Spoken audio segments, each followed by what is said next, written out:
kada pišem, pišem samo o ljubavi zaista, zato što mislim da ni o čemu drugom ne bih umela toliko lepo i dobro da pišem. Drago mi je što se ljudima sviđaju moje knjige.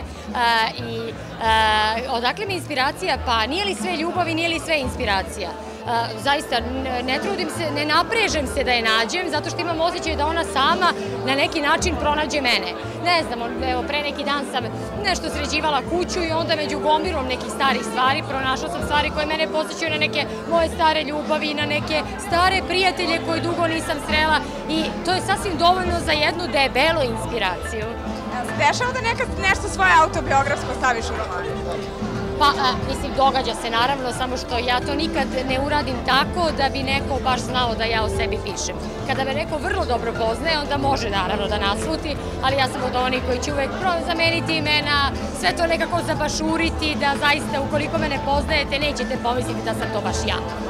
Desilo nekad neki poziv, na primjer, stavila si me u knjigu ili kako si to mogla? Pa ne, nije mi se desio nikad takav poziv, čak i da sam to uradila, ja sve najlepše pišem o ljudima. Stvarno se trudim da nekako kada pročitate moju knjigu, da vam se nešto dobro dogodi u životu, da vam se pre svega, to je možda najtačnije, nešto plemenito desi, da imate potrebu da budete posle toga bolji, da više volite ljude, čak i one koji su vas možda malo povredili. Tako da nikada mi se tako nešto nije dogodilo. Umelo je da mi se desi da mi priđe u pošti tata jedne moje prijateljice i onda onako plaćajući račune mi kaže: "Izvini, da te pitam samo nešto, koja je od onih u knjizi Maja?"